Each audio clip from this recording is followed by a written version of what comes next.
Hello and welcome to episode 12 of this series. And today's perfume of the day is one of my favorites, and it's from 1978, and it's called Silence by a small company called Giacomo. And they are a little bit unusual because they're not a fashion company. They just make perfumes, and they don't make that many either. And they've all been really good. And they're somewhat strange. They don't advertise very much. But this one is the one that really, I think, made them famous.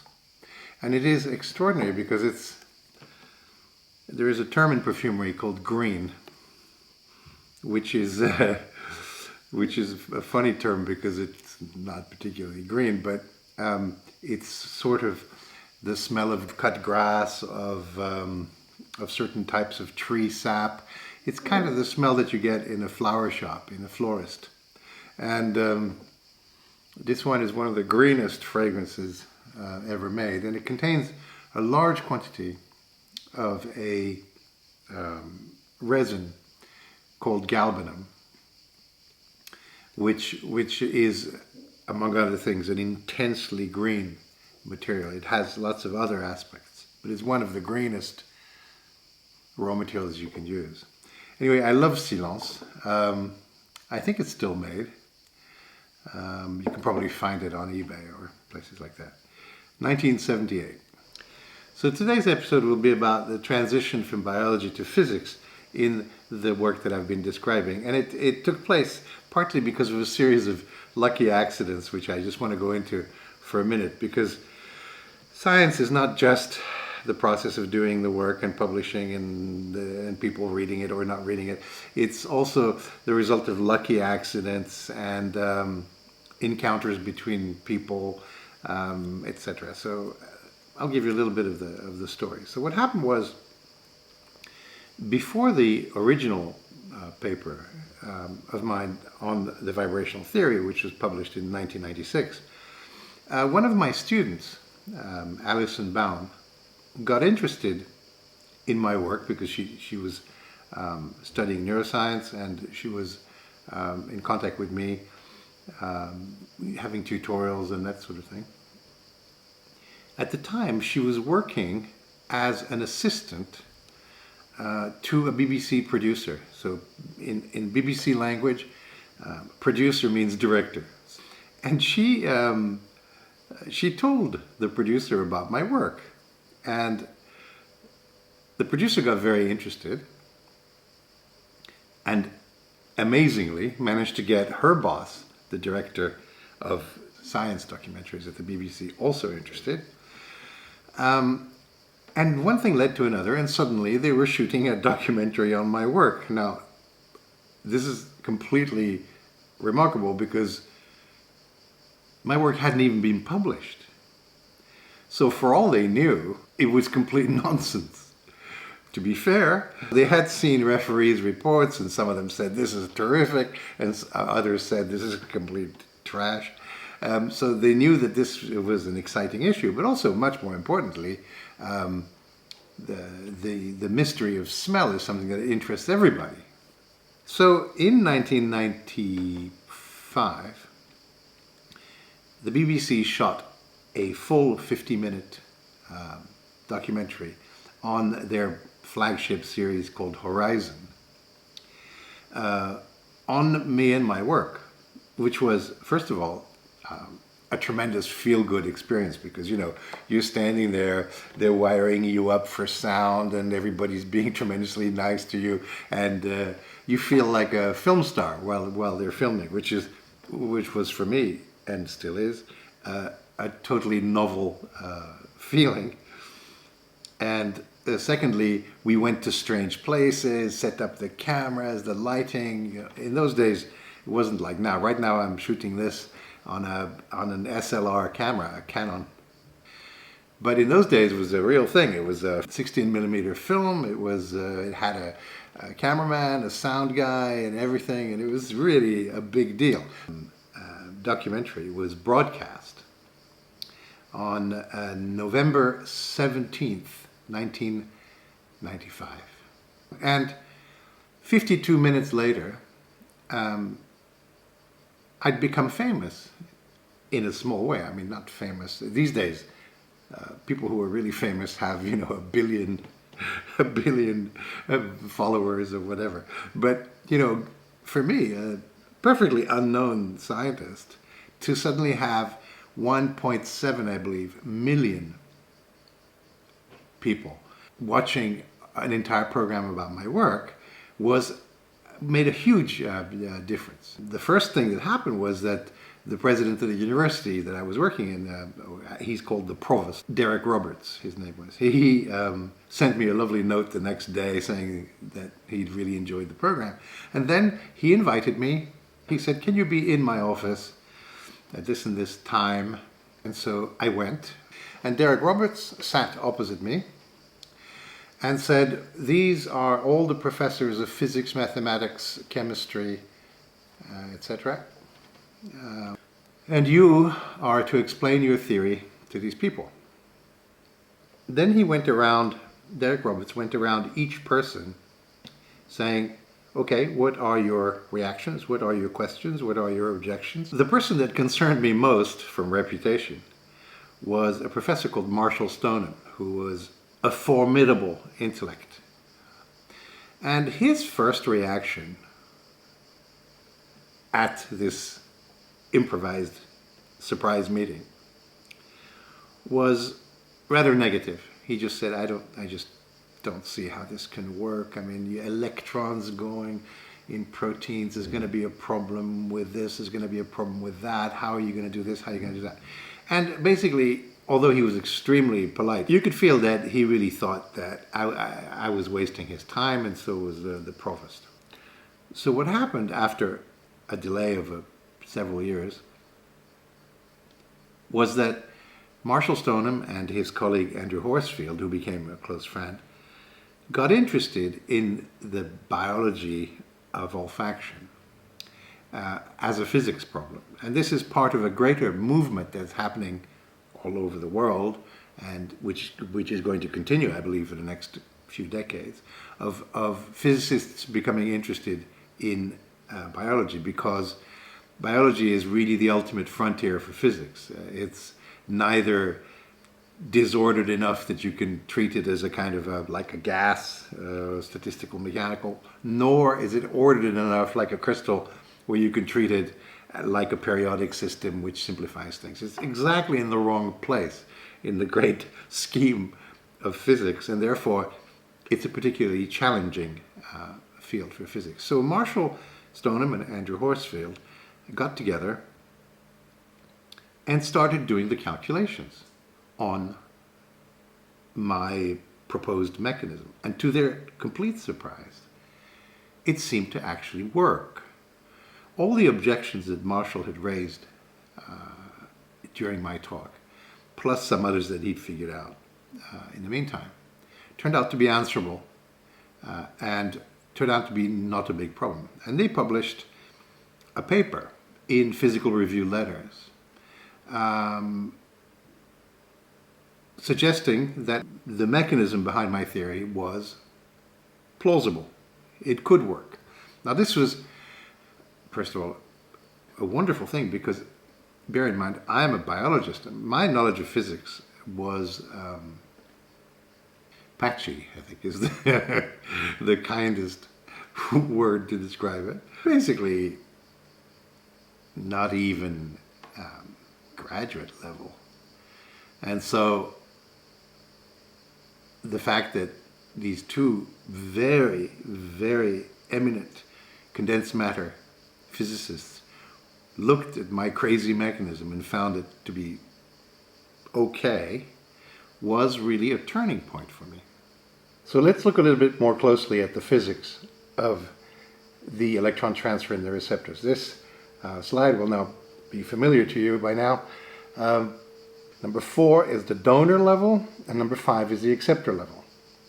What this means is that there has to be an electron at an energy level called the donor level, and there has to be an empty level at a lower energy than the donor. And this is a major difficulty of this model, and I'll explain why in a minute. So imagine as a thought experiment that I build a molecule in a very strange way, which is I put all the nuclei of the atoms in the right places, and then I add electrons one by one until the charge is zero, until all the electron levels that are necessary to give me the molecule have been filled. The highest of those levels is called the highest occupied molecular orbital, or HOMO. The higher the energy of the HOMO, the easier it is to remove that HOMO electron from it. The best electron donor is tryptophan.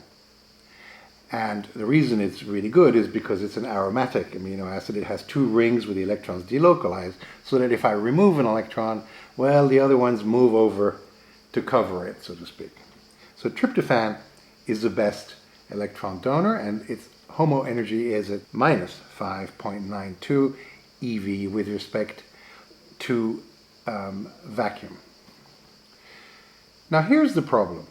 The electron has to go from a HOMO, from a filled, occupied orbital, to an unoccupied orbital. And if you ask, well, what are the energies of the unoccupied orbitals? Here they are. And you can see that it's not going to be possible for an electron to go from the HOMO of tryptophan to any of those LUMOs. Simply, those are the lowest unoccupied molecular orbitals, simply because there's a huge gap in between, a huge energy gap. And that is an absolutely major problem. That means that you cannot make electrons flow very easily from one amino acid to another. Just like that, the energetics are completely wrong. So how do we make an unoccupied orbital that is lower in energy than an occupied one? How do we make the LUMO become lower than the HOMO? Well, in physics, the strongest force outside the nucleus is electrostatic. So really what you want is to have a positive charge somewhere that will attract the electron to it. And therefore, whatever that positive charge is attached to will have some empty orbital. And if you do things right, the positive charge will lower the energy of that particular unoccupied orbital to the point where the electron can jump from a HOMO to that LUMO. Now, what could that positive charge be? Well, in my original paper in 1996, I had suggested that there was a zinc atom bound to the receptor.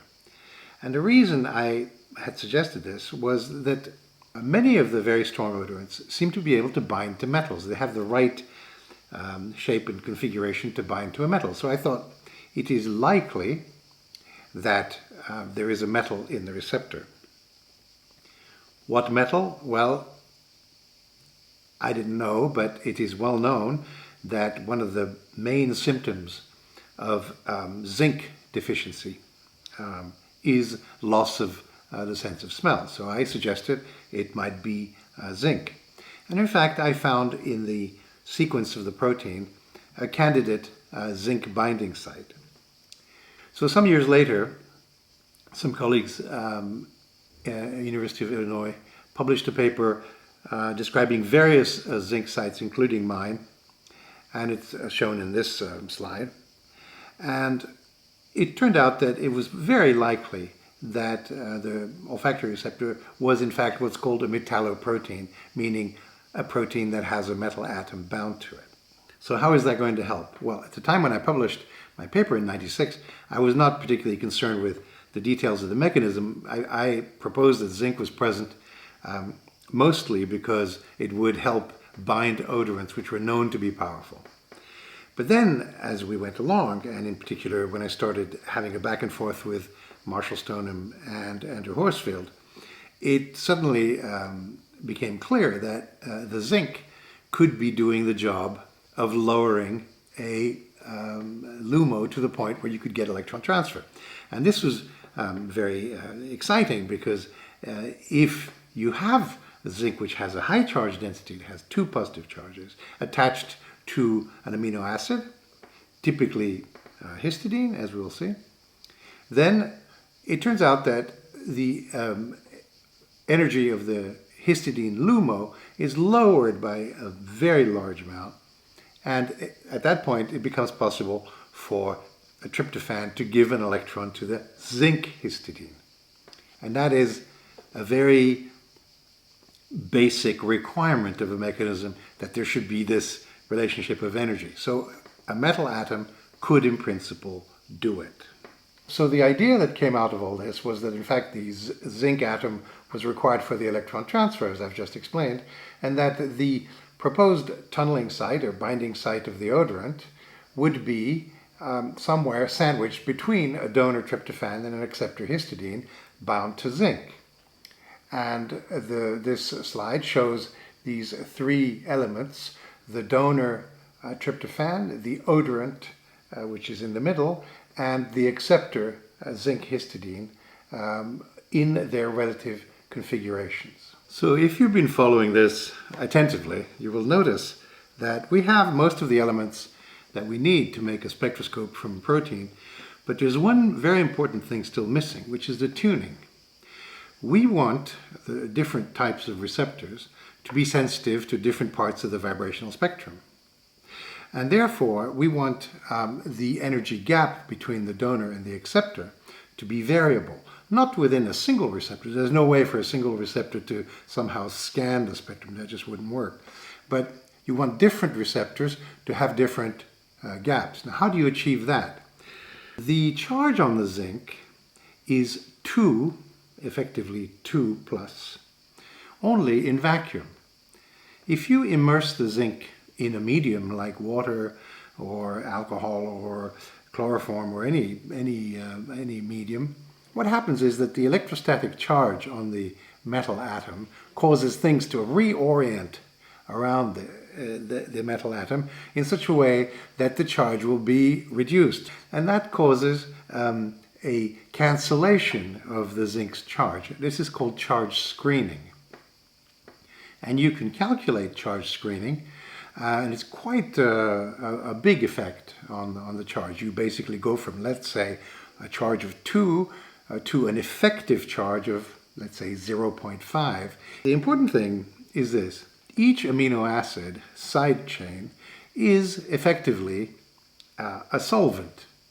So the zinc atom in the protein is not in vacuum. It's surrounded by a rather complicated arrangement of amino acids that we don't really know much about, because we don't have the structure. We know they're there. And these amino acids will, on balance, always lower the charge of the zinc, because it is maximum in vacuum. It's always going to be lower inside a protein.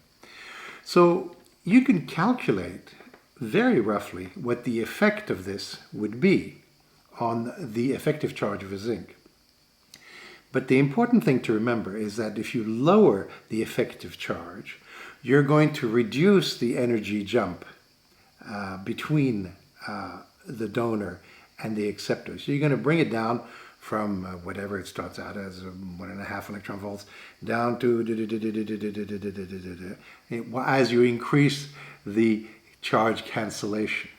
This slide shows the effect of the environment on the energy difference between the donor and the acceptor. Now, the environment here is modeled not as exact amino acids, because we don't really know what these are, but as a thing called the dielectric constant, which measures the ability of the solvent, of what is around the charge, to cancel it in part. Now, typically, the dielectric constant inside proteins is between 3 and, let's say, 10, 15. It depends on what the amino acids are. It depends on how close it is to the water and this kind of thing.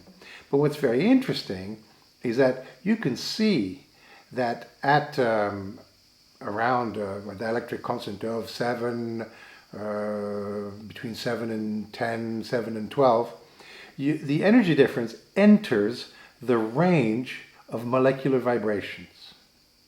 What this means is that between those two values of dielectric constants, which can be achieved inside any protein by putting the right amino acids around the zinc, the energy difference between the donor and the acceptor is in the right range for molecular vibrations. Not only that, but that if you change an amino acid to make it higher or lower by making the amino acid more or less polar, as it's called, then you can tune the receptor to a particular part of the energy range and therefore to a particular part of the vibrational spectrum.